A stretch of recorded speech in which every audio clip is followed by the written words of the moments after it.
gathered around him that he got into a boat and sat in it while all the people stood on the shore. Then he told them many things in parables, saying, a farmer went out to sow his seed.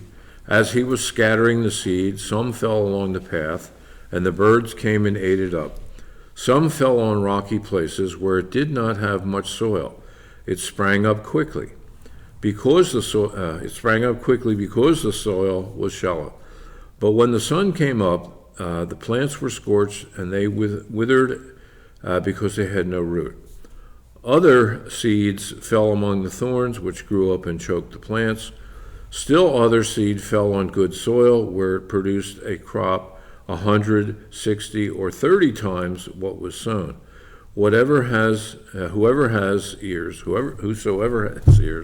let them hear. Okay, and that's great advice. In fact, another place where it's used a couple times is in Revelation, when Jesus is talking about the 7 churches and his letters to the 7 churches. And in each one, he ends his remarks with, whoever has ears, let them hear. And that's probably as important as anything in this lesson, is the idea of whoever has ears. And another thing I think that I got from reading the intervening verses was the idea that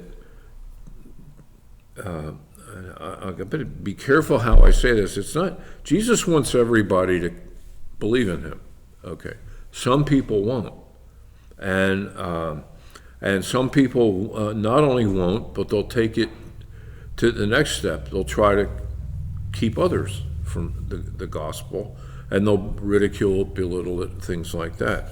And so, one of the things that Jesus does is in these parables, especially, is that he makes it difficult for that mindset to understand his word, but he makes it easy or easier for the person who wants to know, who is seeking, who's genuinely seeking. And there's a great, one of these old-time commentators had a great saying. I don't know where this came from. It said, the same sun hardens the clay and softens the wax. And you think about that. I like those little pithy sayings. That's right. It does. It hardens clay. Wax gets soft in the sunlight. And what it is, it's the same. The word is the same. The message is the same. The seed is the same. It's all the same, but some people take it this way, some people take it that way, and it has to do with hearts. Softer heart, tender heart, someone who's genuinely seeking. This is what, in fact, in Luke's version of this, he talks about seeking, those who are seeking with,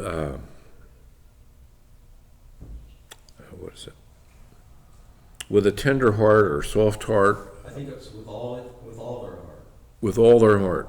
Those who are the idea, they're seeking with their heart. Yes, your intellect comes into play, but it's this part of you that really, it's the part of you that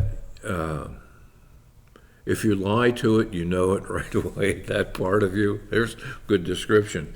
But, but this is the whole dividing line. Everything kind of comes down on this and goes one way or the other. Do you really want to learn? Do you really want to know who Christ is? Do you really want to serve him? Or do you want to be skeptical? Do you want to have doubts? Do you want to point out things that really, if you take 10 minutes, you'd realize that your big secret knowledge that you have that obliterates the whole Bible is nonsense. But this is the dividing point. Is it's hearts, it's hearts, it's hearts. The verses 18 to 23. Now Jesus is going to explain it. Listen then to what the parable of the sower means. And this is the only time he ever did this, I think, is the parable of the sower. When anyone hears the message about the kingdom and does not understand it, the evil one comes and snatches away what is sown in their heart. This is the seed sown along the path. The seed falling on the rocky ground refers to someone who hears the word and at once receives it with joy. But since they have no root, they last only a short time. When trouble or persecution comes, because of the word, they quickly fall away. The seed falling among the thorns refers to someone who hears the word, but the worries of this life and the deceitfulness of wealth choke the word, making it unfruitful. But the seed falling on good soil refers to someone who hears the word and understands it. This is the one who produces a crop yielding 160 or 30 times what was sown. And so, like I said, it's the same seed. It's different soil that makes a difference. One of the things we notice, a common thread with the parables, parables are always in a setting that the audience is familiar with. He's not making a parable about, cooking. How many of these men actually have ever cooked in this audience? It's primarily a male audience usually. But they have farmed. They know what it is to sow seed. And so things are always put in that way. So no one could make the argument, to say, well, no wonder I didn't understand it. I don't know anything about this or that or whatever is being used as the setting. And one other thing, Tom, that you mentioned, that this is the only instance that we know of Jesus explaining the parable. It's also the only instance we know of somebody asking him to explain the parable. Yes. It's hard to believe that if somebody had, that Jesus would have refused to explain it, And that's another example of, the good heart. Yeah. Well, another thing, and the Pharisees were often in the audience too, and something I've only really come to realize this recently. The Pharisees in my mind have always had a bad rep, and deservedly so. Okay, a lot of them, but Jesus, in spite of the fact that at times he was very direct with them, he did not pull punches. He, called a spade a spade. He wasn't insulting or personally, but he told them the truth about themselves. That's a bad thing to do sometimes to people. And so this, but in the long run, and last week's lesson in particular, where he's talking to the to the Pharisees. So he's talking to the Pharisees, and he's being kind to them. Okay, he's really wants them to get this and to understand it. And so what we learn, and we shouldn't, maybe everybody here knows it except me, but it was this idea that Jesus really had a heart for even the parables. Pharisees.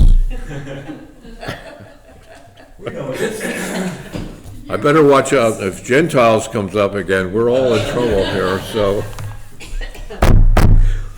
but anyway, that's and I'm grateful for the things that I'm learning as I go along. I always think the teacher really gets the biggest benefit. You're studying this stuff, it just shows Jesus in even a better light in my mind and in my heart, that even these enemies of his If they'd only listen, and some did, but if they'd only listen, they could. But they were the hard heart. They were the ones that had too much invested in this world, too much invested in their careers, if you will. The idea of being a Pharisee, of the great, the good seats at the banquets, and people addressing them in the town square, bowing down to them practically. That was more important than having a real relationship with God and knowing who Jesus was back then. So let's just I'm going to do the first 9 verses, and then we'll see how the time is going here. I should read this. All right. The lesson context. The problem we encounter with parables is how to define what a parable is. One definition that many learned in Sunday school is that a parable is an earthly story with a heavenly meaning. Okay, that's good. Another is that a parable is a narrative of some real or imaginary event in nature or in common life, which is adapted to suggest a moral or religious truth. Now that sounds like somebody's textbook there. That's too much. The lack of consensus here means that there is no agreement on the exact number of parables in the New Testament. And then the writer goes on to talk about that a little bit. By the time we get to chapter 13, the Gospel of Matthew, Jesus has used figurative language several times. This yields a rather complex picture of Jesus when considered alongside the revealing of a supernatural authority over nature in stilling a storm and over spirits. And so we have this contrast of this very tender-hearted teacher who is trying to explain all these great things, and yet the other side that the people were exposed to is this amazing ability to heal people, to still a storm, to quiet a storm, and what all that adds up to is to see the authority that Jesus exemplified. So you've got the teacher who's really desiring the audience to know and wants them to know, and contrasted against this person. Jesus was fully man and fully God, but who could do these amazing things. And so, people not confused necessarily, but it was a lot to take in. It was a lot to take in. Okay. Matthew 13 has been called the parable chapter. It has the greatest concentration of parables in the Bible. This chapter witnesses the first of 16 times that the word parable and parables is used in the gospel account. The chapter begins with Jesus teaching the sower parable. In some ways, this is the paradigm parable, the one that shows Jesus' disciples how to understand his parable illustrations correctly. And so that's a good thing. That's a good thing to bring out. It's like someone giving you the key to solve a puzzle somehow. Okay, not that these are only puzzling to people who really don't want to know what he's teaching, I guess you could say. But you've been given the key. It's I worked a lot with codes in the service, and one of the things, you'd get this jumble of words, but if you had the key to the code, it was easy to break it. But finding the key but once you found the key, everything fell into place. And this is the kind of thing that Jesus is doing right from the start, pretty much. He's giving everyone, well, he's not giving everyone, he's giving the disciples the key to everything here. And definition of parable. I was surprised to hear this, although it makes sense. To throw alongside of. That's what the Greek word means. To throw alongside of. In other words, you've got, Jesus has this idea, and he puts something along with it to make it more understandable to those who want to understand. And at the same time, making it harder to understand for those who really don't want to know. And this is kind of the paradox of the parable. Parables are not allegories. Allegory is more of something where each character in the parable has a direct representation. This character means this character means this. That's not what and a lot of parables, they're not. Although the rich man and Lazarus is a lot of Bible scholars, they don't know how to categorize that. No. Is it a parable? Is it an allegory? I don't know, but it's the truth, and it's a good lesson to learn. So, verse 1, same day Jesus went out of the house and sat by the lake. So this says that they're staying in a house. Jesus, in chapter 12, apparently this is the same house, and he's been teaching inside the house. Well, his teaching is getting noticed, and so in this case, he had to go out of the house and do something a little bit different. And when it talks about the lake is the Sea of Galilee, which is a lake. It dominates northern Palestine. This is right near or in the village of Capernaum. And, verse 2, such large crowds gathered around him that he got into the boat and sat in it while all the people stood on the shore. Now, I don't know if there's a number of different artist representations of Jesus teaching from a boat. Some of them have like this little dinghy kind of. This was a boat. I mean, these fishing boats, they recovered one in 1986. Archaeologists, if they dug it out of the mud, so you couldn't say they unearthed it. They unmudded it and they got it out. And it was in great condition. It was preserved in this mud. This was at the Sea of Galilee, and it measured 27 feet in length and 7 at its widest point, 7 feet. This is a considerable boat. You can understand when Jesus told them, the disciples, to cast their nets on the other side, and they came up with this mother load of fish, that to drag it into that boat. I guess that boat could handle it. It did. But this is what we're dealing with. This is a very large. Now, I mean, it's not the Queen Mary by any, but for those purposes, it was a good size, substantial boat. So it was improvised. One interesting thing, of course, Jesus would know this since he created this lake. The acoustics on water are very good. If you could get an orchestra out and float them around you'd get some great acoustics. Very little sound is being lost into the water. It's projecting out there. And so Jesus could just about speak in a normal speaking voice and be heard clearly by the crowd.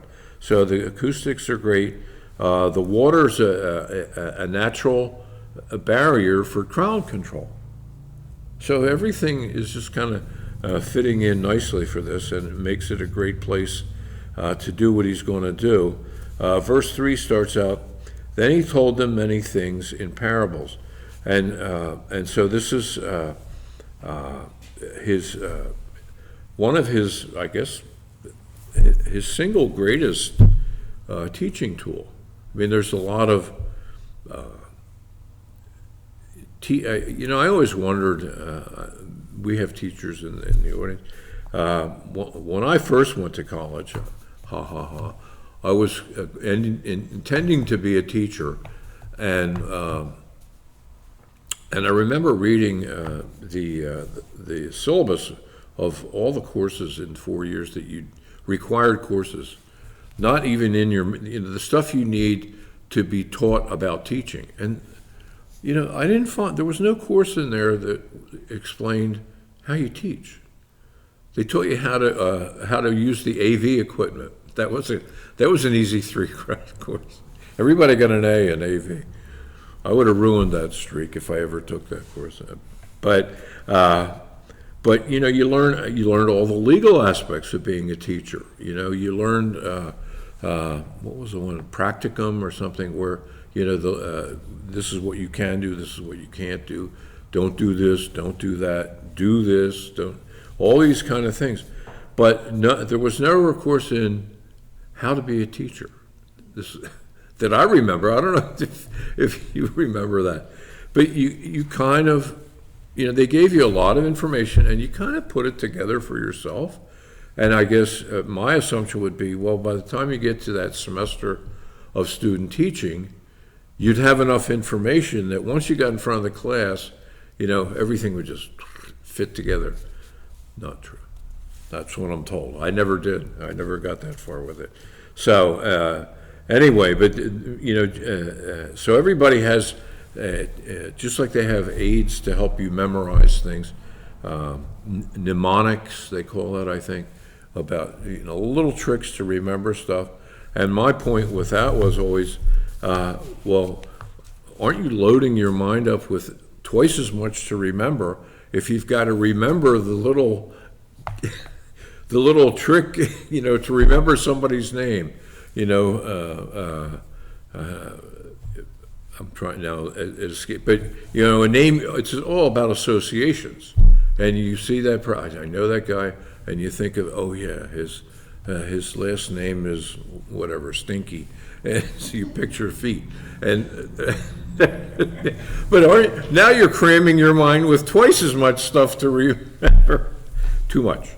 So anyway, but this is how Jesus was effective, and I'm sure he could hold a crowd's attention better than just about anyone you could ever think of, and he told them many things in parables, and he did it, for that purpose of those who want this, those who want to learn, who want to understand, are going to get it, and those who don't won't.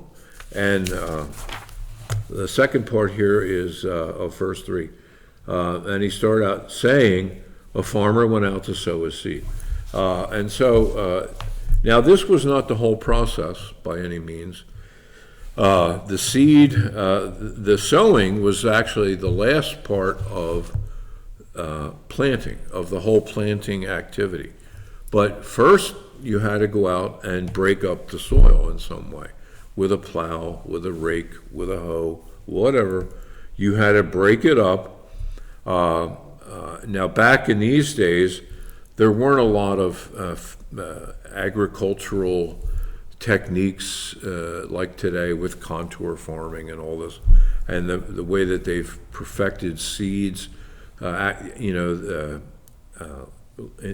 in this day, today's seed was some of last year's grain. That was the seed, and so you could get all kind of stuff mixed in with it, but you had to break up the ground. You had to irrigate it in some way, or get the soil wet so that you would cause the seed to germinate eventually. And so this is what was being done. And so the last thing you did was you went out and put the seed in the ground. And the farmer, as he sowed the seed, what they were doing, I've heard the word broadcasting. They were broadcasting the seed.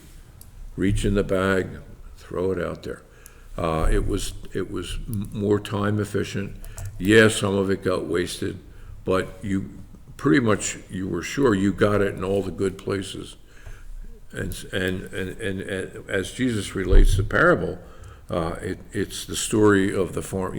Not all the seed gets in an ideal place.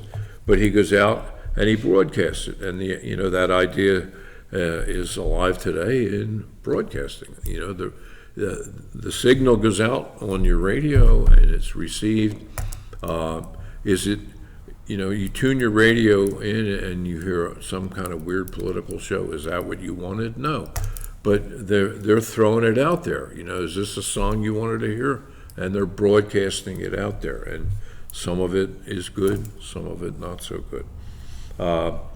So let's see here, verse 4, as he was scattering the seed, some fell along the path, and the birds came and ate it up. Now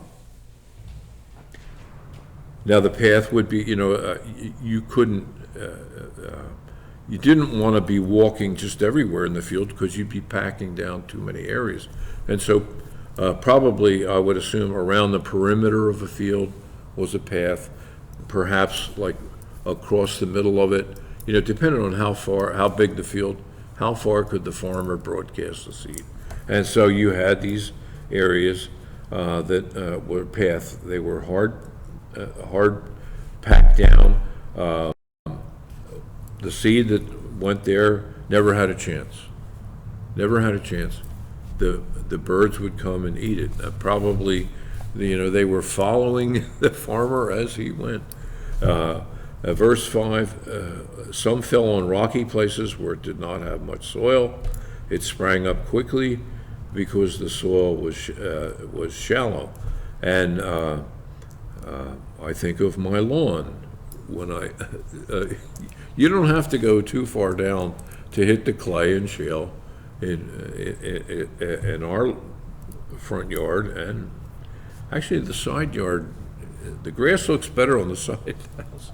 I wish I could move it around, but I can't do that. But anyway, the shallow, what it does, it will germinate and it will grow, but it has no room to have roots, and so it shoots up quickly, uses all its energy, if you will, and but there's nothing to hold it in there, nothing. And what do the roots do besides anchoring the plant? That's how nourishment gets into the plant, is through the roots, the minerals in the ground, the water. That's how it gets in there. When you don't have a way of getting that to the right place, then you have a problem and it dies off. Perhaps you have known people. I knew a kid, I think of this guy every once in a while. He was actually my brother's friend. He was a couple years older than me. He was kind of a character, and that's putting it mildly. But I remember one summer, he would have been about 13 or 14. He went away to church camp. And when he came back, I saw him, and hey, Frank, how's it going? Blah, blah, blah. And I don't know what, I said something. I might have used a word I shouldn't have used, and he called me on it. I thought, what's up with Frank? Well, Frank had gone to church camp. He, made a decision for Christ, and he explained all this to me. And I remember, and I sat there and I listened, and I mean, I go to Sunday school and church, and this is familiar stuff to me, but, and he told me all this stuff, and I thought, oh, okay, and I went my way, and he went his. Now, but the problem, he went, I don't know how it came. I think he had a friend that went to church, and he went with a friend. His family did not go to church. His mother and father were not, they were not nice people. And over time, and not that long of a time, Frank was back to being Frank. And it's sad when I think back at that of those days, but he had no support at home. I think it was a long walk to get to the church that he went to, and he stopped, and then that was the end of it. And this is where I see him in this picture, and it's really a sad thing when I think about it. So verse 6, when the sun came up, the plants were scorched, and withered because they had no root. And the just the idea of heat. You know what it's like to stand outside on a really hot day, a humid day, and the sun beats down on you, and it withers you. It takes a lot out of you, and it's that sense in a spiritual way. It takes away the commitment. The commitment goes, and that's it. Verse 7, other seed fell among the thorns, which grew up and choked the plants. The soil, where it says this seed fell among the thorns, that's the soil that grows the thorns can also grow the wheat or whatever it is, the good seed can grow it. But one commentator said the soil here may be too good. The weeds scarf it all up, and then some of the grain produces a plant, but the weeds monopolize it, and they take away all the nourishment, and so it wasn't that soil was terrible soil. It may have been very good, but the weeds liked it too. And then verse 8. Still other seed fell on good soil. There it produced a crop 160 or 30 times which was sown. Now the reason, when you read this production figures, 160, 30 times, a good yield at this time in this location would have been tenfold. Tenfold would be a farmer in Jesus' time would have been thrilled to get tenfold. A lot, and I don't know how these agricultural historians come up with this, but most times it would be about sevenfold. So, I can see the crowd. Whoa, 30? What? 100? This is crazy. But this is what the background they're coming from. And then in verse 9, he says, whoever has ears, let them hear. And this was kind of Jesus' signature way of coming to an end of a sermon or a teaching session. Whoever has ears, let them hear. And it's more, it's saying, whoever has the desire to know the truth, let them hear. And if you don't have it, don't let them hear. If you don't want it, the gospel's not going begging to people, really. It's, God wants, I think that's why in Scripture it says, as we draw closer to God, He draws closer to us. Not the other way around. We got to make the effort. After all, we're dealing with God. We're dealing with the creator of the universe. Should He humble Himself to us? No, we should humble ourselves to Him. Okay, now I'm going to jump to 18, get these verses knocked out here. Listen to what the parable of the sower means. And so this was after a discussion where they were showing a lack of understanding and things like that. And Jesus said, okay, I'm good. And He doesn't say it in a demeaning way or anything. So now pay attention, I'm going to tell you how this works. When anyone hears the message about the kingdom and does not understand it, the evil one comes and snatches it away. What was sown in their heart. This is the seed sown along the path. What do we need to, pick up a newspaper and we see seed being snatched left and right. There's so many things. Satan seems to have really been emboldened is the word I'm looking for. So much blatant evil that's going on, and people trying to pass it off like this is somehow normal. But this is what's going on, and it's out there, and there is plenty of that out there to grab. Before anyone can take it in, they want to take it away, and that's what that is. 20, the seed falling on the ground refers to someone who hears and at once receives it with joy. Verse 21, but since they have no root, they last only a short time. When trouble or persecution comes, because of the word, they quickly fall away, and that's the example of my old childhood friend Frank and what happened to him. And I don't know what became of him. I hope at some point in his life that he woke up again and, and thought, oh, I remember that from when I was a little kid. I hope so. But, and so, the author of the lesson says, despite this joyous reception, though, there are some who do not take the message to heart in a lasting way. And so, they kind of grab onto it. And, I think a lot of this is the kind of, radio and TV preachers that get this kind of an audience. Because they're not preaching the gospel honestly. They're saying this, life is just a bowl of cherries. Everything's going to be smooth and gravy, and you're just going to have a great time. It's not that way. Not that way. Jesus promised to be with us, not to avoid everything.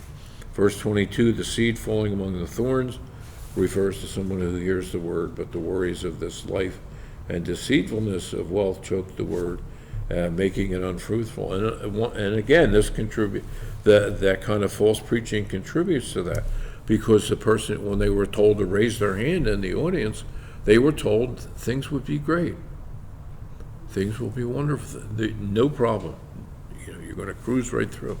Not so. And when things get tough, they don't have it. They're not, because they haven't been taught to turn. This is when you want to really, let God take over, take the controls. You can't do it. That's one of I think, a great sign of Christian maturity is for us to get to a point in our lives sometime where we say and make that admission, I can't do this. I can't do this by myself. Well, you're not by yourself. You've been trying to do it by yourself. You're not by yourself. And that's the Lord is doing you a big, big favor by letting you learn a hard lesson. And, this is the way, God disciplines those whom he loves. And boy, I'll tell you, he loves me. I mean it. He loves us all.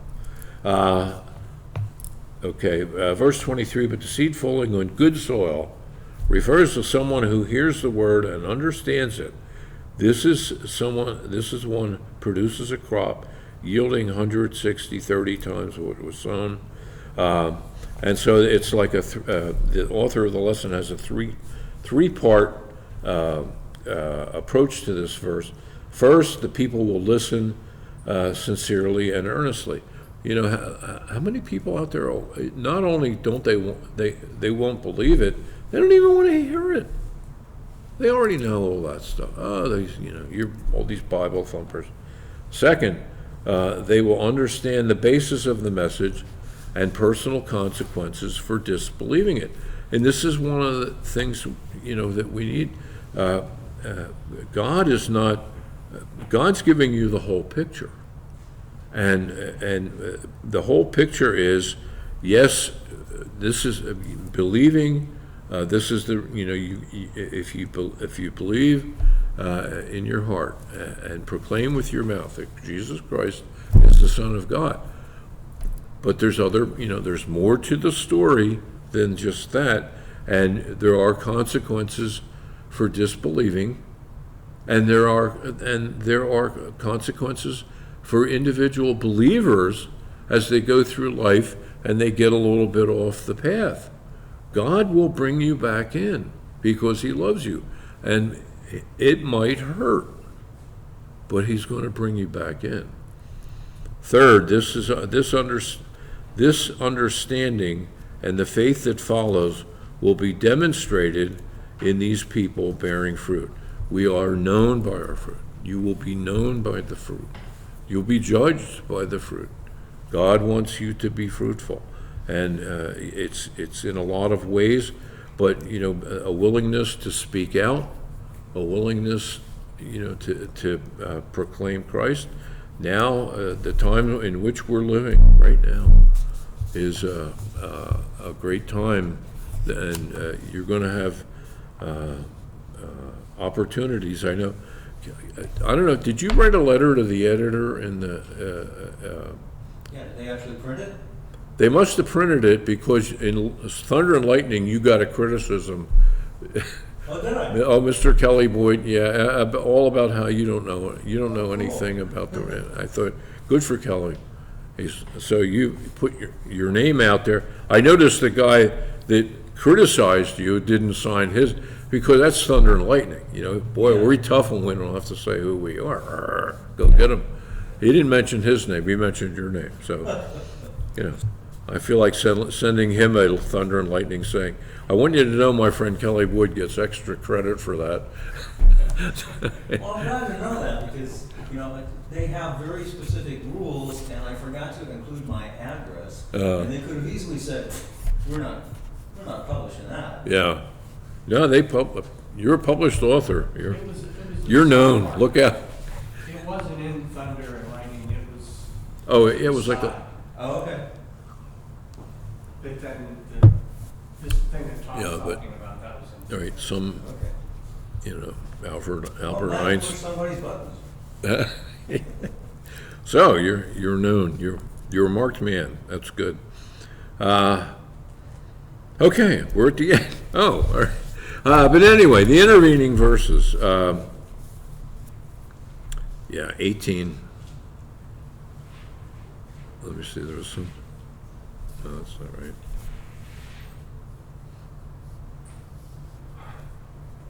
Oh, he quotes. Jesus quotes Isaiah in verse 14 and following. It says, "In them is fulfilled the prophecy of Isaiah," talking about those who won't get it, those who don't want to get it. You will be ever hearing, but never understanding. You will be ever seeing, but never perceiving. For this people's heart has become calloused. They hardly hear with their ears, and they have closed their eyes. Otherwise, they might see with their eyes, hear with their ears, understand with their hearts, and in turn, and I would heal them.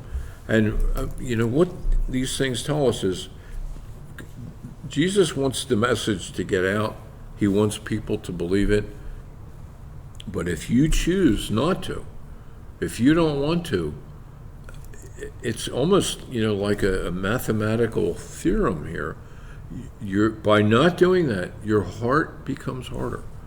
And, it's God can't plant the message in your heart anymore. It's not good soil. And, and I don't know, people that reach this point in life, maybe they don't give a hoot anyway. I don't know. But this is the thing, if you keep up the hard-hearted response to what Jesus has to say, to what the Bible has to say, at some point the appeal is going to not be made anymore. I don't know that point, and I think it's different for everybody, to be honest with you. But I'm just thank the Lord for getting through our heads and our hearts to know Christ. So next week, drum roll please. Matthew 13:24 to the end.